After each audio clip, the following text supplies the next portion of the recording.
ำหนดใจและกายมิใช่เดาสุ่มสติคอยคุมรู้ตัวทั่วพร้อม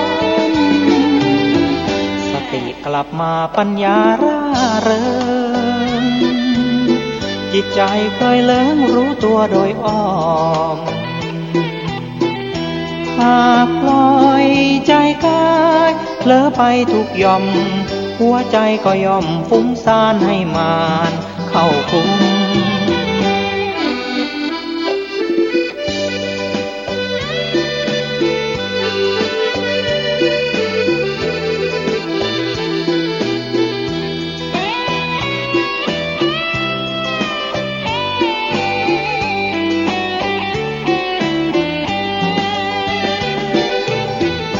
โทสะโทโสโมโหโมหะกำหนดไว้นะสติคอยคุมกำหนดใจและกายมิใช่เดาสุ่มสติคอยคุมรู้ตัวทั่วพร้อมสติกลับมาปัญญาร่าเริงจิตใจเคยเลิงรู้ตัวโดยอ้อมหากปล่อยใจกายเผลอไปทุกย่อมหัวใจก็ย่อมฟุ้งซ่านให้มานเข้าคุม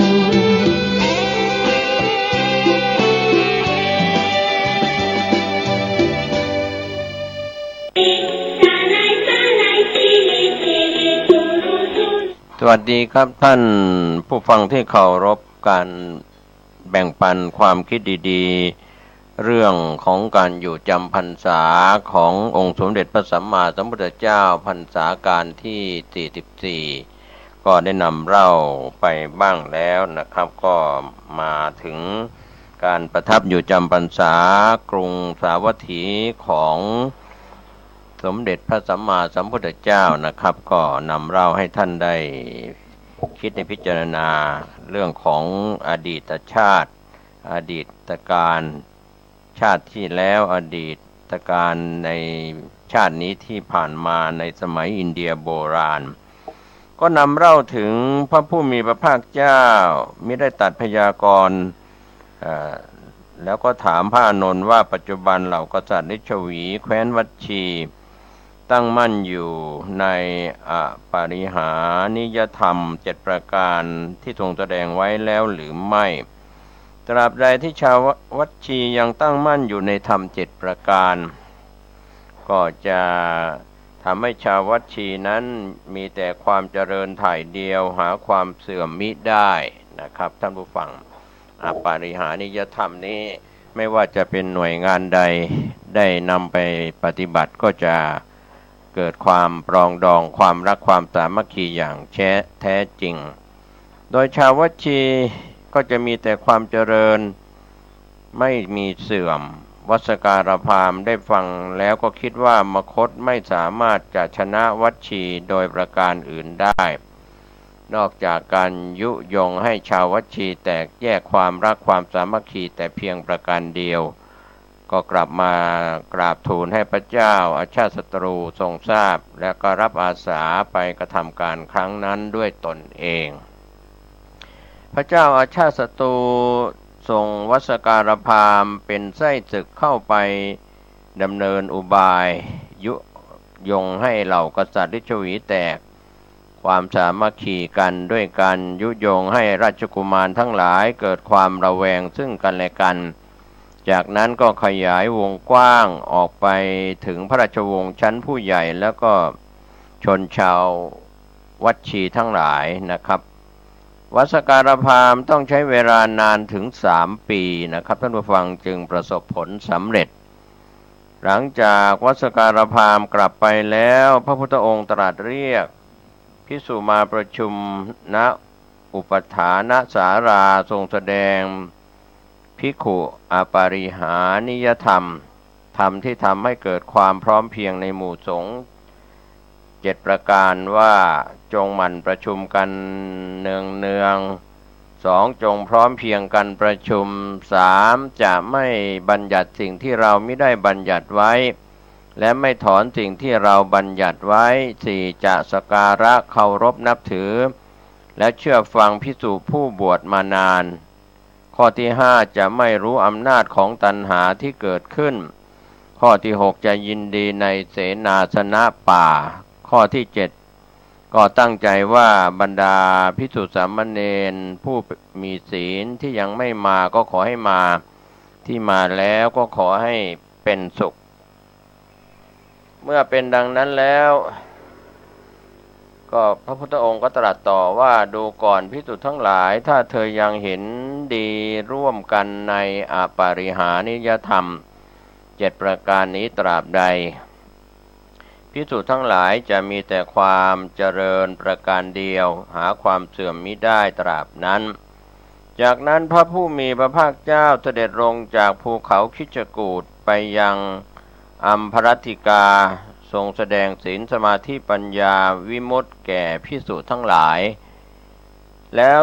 เสด็จต่อไปยังเมืองนารันทาประทับที่ปาวาริกัมพวันณที่นี้เองก็ทรงแสดงศีลสมาธิปัญญาวิมุตติแก่ภิกษุที่ติดตามไปทรงปรารภถึงพระสารีบุตรว่าเคยได้กล่าววาจาแสดงถึงความเลื่อมใสอย่างยิ่งในเราตถาคตด้วยถ้อยคำว่าทั้งในอดีตปัจจุบันและในอนาคตจะไม่มีผู้ใดมีปัญญารู้ยิ่งในพระสัมมาสัมโพธิญาณเสมอเหมือนกับเราจากนารันทาจาริกต่อไปยังปาตาลิคามเมื่อเสด็จถึงอุบาสกชาวบ้านปาตาลิคามพากันเข้าเฝ้าพระพุทธองค์เพื่อทูลถวายเรือนรับรองพระพุทธองค์ทรงรับโดยดุษณีภาพเมื่อพระพุทธองค์เข้าไปประทับพร้อมด้วยภิกษุสงฆ์แล้วอุบาสกชาวปาตาลิคามก็ตามเข้าไปเพื่อฟังธรรมพระศาสดาทรงแสดงโทษแห่งศีลวิบัติของบุคคลผู้ทุศีล5ประการและแสดงอานิสงส์ของศีลสมบัติของบุคคลผู้มีศีล5ประการและแสดงธรรมิกถาอีกเป็นอันมากแล้วก็ทรงมีพระดำรัสว่าดูก่อนคฤหบดีทั้งหลายราตรีล่วงไปมากแล้วท่านจงสำคัญเวลาอันควรเถิดเมื่ออุบาสกชาวปาตาลิคามหลีกไปแล้วพระพุทธองค์เสด็จเข้าไปยังสุญญาคารครั้นรุ่งเช้าพระผู้มีพระภาคเจ้าตรัสกับพระอานนท์ว่าปาตาลิคามนี้ในอนาคตจะเป็นราชธานีของมคธชื่อปาตลิบุตรจะมีความเจริญรุ่งเรืองมากเมืองนี้จะเป็นเมืองเลิศแห่งที่ประชุมของเหล่าชนผู้เป็นอริยะแต่ในการต่อไปอันตรายจะบังเกิดแก่เมืองปาตลิบุตรด้วยเหตุใดเหตุหนึ่งก็คือจากไฟจากน้ำหรือจากการแตกแยกความสามัคคีณที่นั้นมหาอมาตย์แห่งแคว้นมคธ2 คนชื่อสุนีทะและก็วัสการะซึ่งมาอำนวยการสร้างปาตาลิคามไว้ป้องกันการรุกรานจากชาววัชีก็ได้กราบทูลนิมนต์พระศาสดาและภิกษุสงฆ์เสวยภัตตาหารณที่พำนักของตนหลังเสร็จภัตกิจหลังอาหารภัตตาหารแล้วพระพุทธองค์ทรงแสดงอานิสงส์ของการถวายทานแล้วก็ตรัสอนุโมทนาด้วยพระคาถาว่าบัณฑิตเมื่ออยู่ในสถานที่ใดพึงเชิญท่านผู้มีศีลที่สำรวมแล้วประพฤติพรหมจรรย์ให้บริโภคในที่นั้นควรอุทิศทักษิณาทานเพื่อเทวดาผู้สถิตอยู่ในที่นั้นๆเทวดาอันบัณฑิตบูชาแล้วย่อมอนุเคราะห์บัณฑิตนั้นประหนึ่งมารดาอนุเคราะห์บุตรบุคคลอันเทวดาอนุเคราะห์แล้วย่อมมีความเจริญทุกเมื่อหลังจากพระผู้มีพระภาคเจ้าทรงอนุโมทนาทานนั้นแล้วของสุนีทะและวัสการะอมาตย์แล้วเสด็จจาริกต่อไปอมาตย์ทั้งสองตามไปส่งเสด็จจนถึงฝั่งแม่น้ำคงคาสมัยนั้นน้ำในแม่น้ำคงคาขึ้นเต็มฝั่ง ชนทั้งหลายข้ามแม่น้ำนั้นด้วยเรือหรือด้วยแพพระศาสดาทรงเปล่งอุทานว่าชนเหล่าใดจะข้ามห้วงน้ำแม้น้ำมีประมาณน้อยย่อมต้องอาศัยเรือหรือแพข้ามไปแต่ผู้มีปัญญาปราศจากเรือหรือแพก็ข้ามได้ด้วยสะพานคืออริยมรรคอันประเสริฐเสด็จข้ามไปยังแม่น้ำคงคาถึงอุกะเจรชนบทแคว้นวัชชีแล้วประทับนั่งณริมฝั่งแม่น้ำทรงสรรเสริญคุณงามความดีของอัคคสาวกทั้งสองโดยเปรียบพระองค์เหมือนต้นว่าใหญ่ที่แก่พระอัคคสาวกทั้งสองเหมือนกิ่งว่าใหญ่ที่หักตกลงมา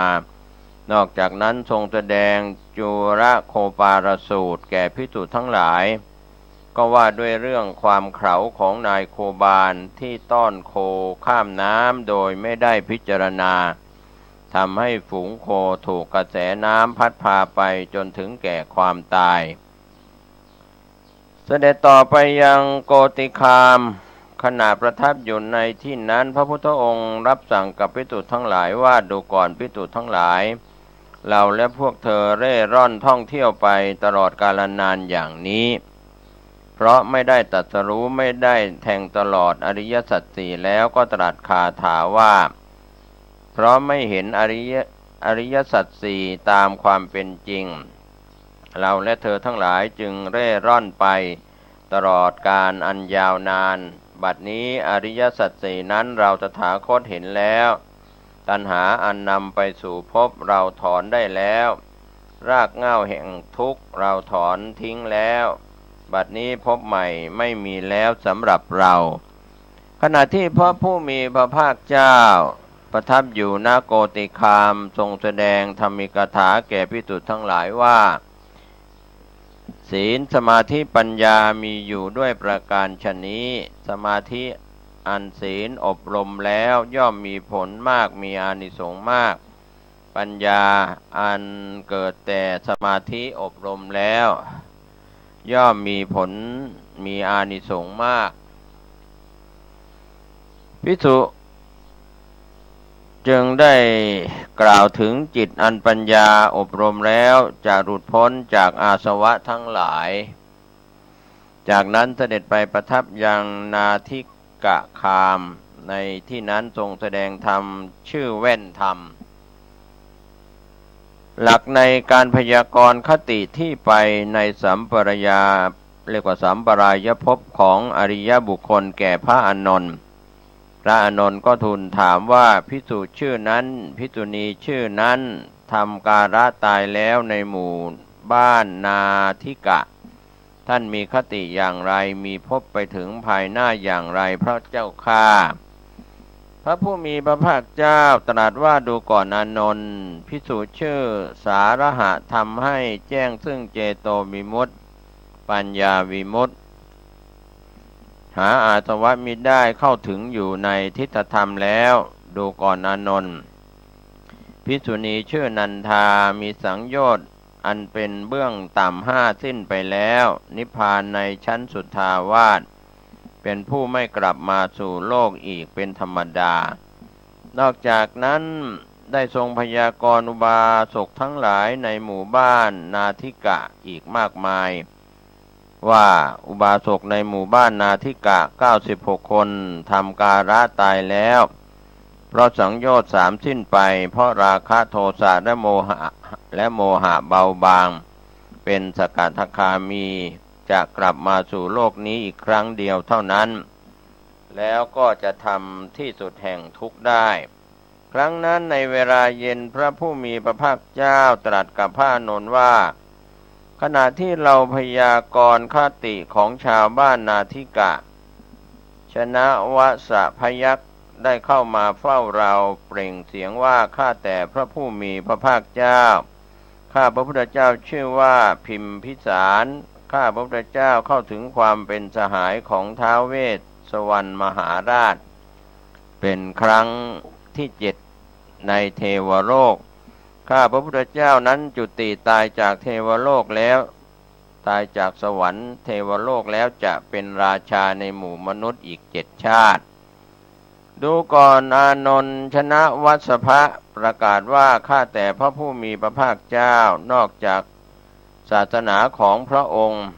ข้าพระพุทธเจ้าจะไม่รู้จักการบรรลุคุณวิเศษอันโอฬารเช่นนี้นับแต่วันที่ข้าพระพุทธเจ้าเลื่อมใสอย่างยิ่งในพระผู้มีพระภาคเจ้าเป็นต้นมาข้าพระพุทธเจ้าได้ทราบชัดถึงความไม่ตกต่ำเป็นเวลานานความหวังเพื่อจะเป็นพระสกทาคามีของข้าพระพุทธเจ้ายังคงมีอยู่ก่อนสวรรคตพระเจ้าพิมพิสารทรงบริกรรมว่าโอ๋หนอพระพุทธเจ้าโอ๋หนอพระธรรมโอ๋หนอพระสงฆ์แล้วก็สวรรคตนับแต่วันที่บรรลุโสดาบันนรัตถิวันพระราชาทรงยังเวลาให้ล่วงไปด้วยความหวังในพระสกทาคามีเจริญวิปัสสนาเพื่อประโยชน์แก่พระสกทาคามีตราบจนสวรรคตจากนั้นพระพุทธองค์ทรงแสดง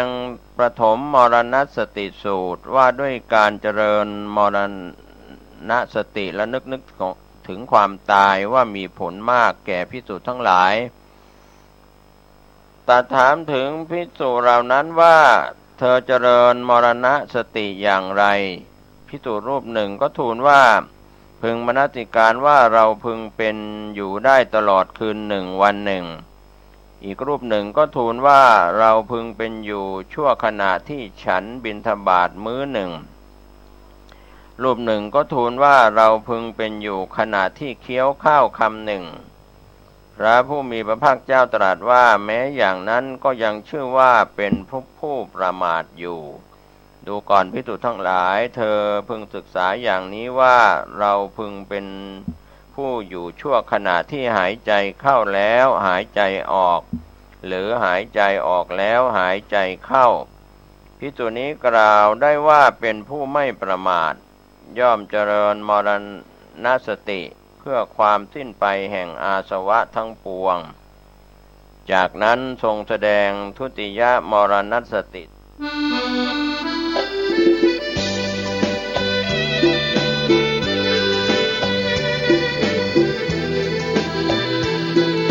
สวัสดีครับท่าน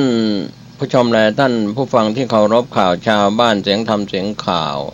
ผมเกษตรเพชรฤทธิ์บรรณาธิการข่าวก้าวหน้านิวทีมข่าวทีมงานรายงานตัวรายงานข่าวนะครับ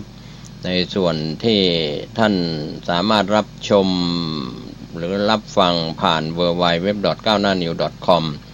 นะครับก็ขอบคุณในส่วนแหล่งข่าวแหล่งงานที่ส่งเมลเข้ามาเป็นเทียบเชิญทำข่าวนะครับผ่านเกษตร2498@hotmail.com นะครับเราก็ต้องขออภัยนะครับเพราะบางครั้งช่วงนี้ก็ไม่ค่อยได้ออกไปตามที่ท่านเรียนเชิญไปถ่ายภาพทำข่าวรายงานข่าวกันนะครับด้วยความขอบคุณแต่ก็ในส่วนที่เราจะต้องสร้างสตาฟแล้วก็ทีมงานไปส่วนที่บางหน่วยงานที่เป็นหน่วยงานราชการกระทรวงต่างๆหรือภาครัฐวิสาหกิจเอกชนนะครับที่ท่านได้มีหนังสือเชิญมาผ่านเมลที่เป็นส่วนใหญ่ปัจจุบันโทรสารหรือว่าแฟกซ์นั้นก็หน่วยงานราชการก็ยังมีอยู่แต่ว่าทางทีมข่าวเราก็ยกเลิกใช้ไม่ค่อยได้ใช้กันแล้วนะครับในการรับข่าวสารทางโทรสารก็จะมีเมลเป็นหลักนะครับไม่ว่าจะเป็น Hotmail Gmail หรือว่า Yahoo ก็แล้วแต่นะครับแล้วแต่พี่น้องสื่อมวลชนได้ใช้อย่างไรวันนี้แม่ข่ายสถานีวิทยุพระพุทธศาสนาเพื่อการศึกษาและวัฒนธรรม FM 104.50 เมกะเฮิรตซ์ตั้งอยู่ที่วัดฝายหินตำบลตุเทพอำเภอเมืองเชียงใหม่ก็มีอาจารย์ประครูสมุวิศวัฒน์วรกิจโจเป็นผู้อำนวยการสถานีพร้อมคณะกรรมการบริหารฝ่ายบรรพชิตและคฤหัสถ์นะครับก็เป็นส่วนหนึ่งของการทำหน้าที่เป็นกระจกเงาเป็นแม่ข่ายก็ทาง FM 104.50 เมกะเฮิรตซ์ออนแอร์ออกอากาศในรอบ24ชั่วโมงไม่ได้พักเครื่องส่งนะครับมีเครื่องส่งสำรองที่ได้รับใบอนุญาตในกำกับของกสทช.ทั้ง2เครื่องนะครับทั้งเครื่องหลักและก็เครื่องสำรองก็เราก็ถือว่าเน้นกันในเรื่องของธรรมสาระที่เป็นส่วนใหญ่ครับวันนี้ก็จะ สดรายงานตรงไปยังสถานีวิทยุชุมชนคนนาน้อยอำเภอนาน้อยจังหวัดน่านก็ทักทายท่านผู้ชมและท่านผู้ฟังซึ่งอยู่นาน้อยนะครับต้องการจะเห็นผู้ดำเนินรายการก็ผ่านเว็บไซต์ www.9hnanews.com แล้วก็คลิกเข้าไปในช่องของYouTube ก็เห็นนะครับหรือในช่องทางต่างๆซึ่งทางเครือข่าย FM 104.50 เมกะเฮิรตซ์ก็ลิงก์กันไปนะครับวันนี้เป็นการจัดการแถลงข่าวของประจำสัปดาห์ของจังหวัดเชียงใหม่เป็นครั้งที่ 30/2560 เป็นวันอังคารที่ 28 สิงหาคม 2561 ช่วง 10 นาฬิกาที่ห้องประชุม 4 ชั้น 4 อาคารอำนวยการสารกลางจังหวัดเชียงใหม่นะครับก็มีหัวข้อข่าวโดยวันนี้ผู้ที่เป็นประธานการแถลงข่าวก็คือนายประจวบกันทิยะรองผู้ว่าราชการจังหวัดเชียงใหม่เป็นประธานชี้แจงแถลงข่าวมีประชาสัมพันธ์จังหวัดเชียงใหม่เป็นเลขานุการโดยตำแหน่งผู้ที่เข้าชี้แจงแถลงข่าวประจำช่วง 10 นาฬิกาถึง 12 นาฬิกาที่ผ่านมาก็มีศูนย์อุตุนิยมวิทยาภาคเหนือก็รายงานคาดหมายลักษณะอากาศในช่วงเดือนกันยายนโดยนายเมธีมหายศนันท์ผู้อำนวยการศูนย์อุตุนิยมวิทยาภาคเหนือนะครับเป็นวาระแรกวาระที่2ก็